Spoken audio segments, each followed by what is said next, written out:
بسم اللہ الرحمن الرحیم۔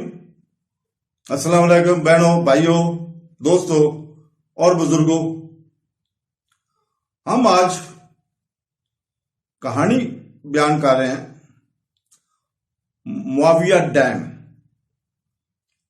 اور اس کی دیواروں پر کندہ 6 جملے بیان کر رہے ہیں۔ طائف نے جزیرہ نما عرب کی قدیم ترین آباد اور امیر شہری تہذیبوں کو قبول کیا، کیونکہ اس کی سرحدوں اور وادیوں پر 70 سے زیادہ قدیم ڈیم قائم کیے گئے تھے۔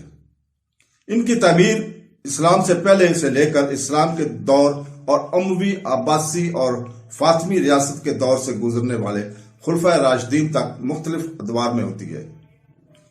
سعودی پریس ایجنسی کی طرف سے شائع ہونے والی ایک رپورٹ کے مطابق ان قدیم ڈیموں میں سے 20 سے زیادہ اب بھی موجود ہیں، مختلف تعمیراتی انداز اور منفرد انجینئرنگ ڈیزائن میں۔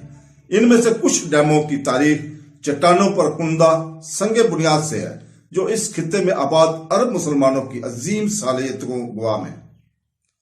معاویہ ڈیم، جسے سیاست ڈیم بھی کہا جاتا ہے، طائف سے 12 کلومیٹر جنوب مشرق میں ایک ایسے علاقے کی وسط میں ہے جو پہاڑوں سے بھرا ہوا ہے، جہاں وادی سیاد میں بارش کے موسم میں پانی بہتا ہے، جہاں ڈیم بنایا گیا تھا۔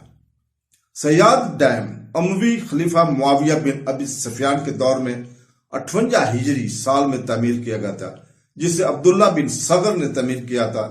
اس ڈیم کی تعمیر کی تاریخ پہاڑ کی تہ میں ایک بڑی چٹان پر کندہ ہے، جس پر ڈیم کا دایاں حصہ بنایا گیا تھا۔ متن عربی مقالہ لکھا ہوا ہے، بغیر نقطوں کے یہ 6 لائنوں پر مشتمل ہے۔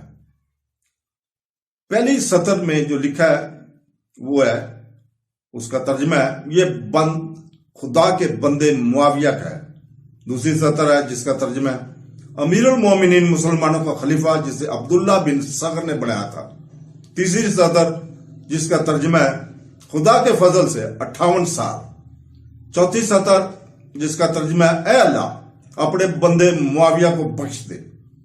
پانچویں سطر میں جو لکھا ہے جس کا ترجمہ ہے، مسلمانوں کا خلیفہ، اس کا گناہ اور اس کی حمایت اور فائدہ۔ چھٹی سطر میں جو لکھا ہے وہ عربی میں ہے، لیکن اس کا ترجمہ یہ ہے کہ ان کی طرف سے مومنین عمر بن حباب نے لکھا ہے۔ تو دوستو، اللہ تعالیٰ سے دعا ہے کہ وہ ہمیں اپنی تاریخ اسلام کو پڑھنے سمجھنے کی توفیق عطا فرمائے۔ آمین ثم آمین۔ اللہ حافظ۔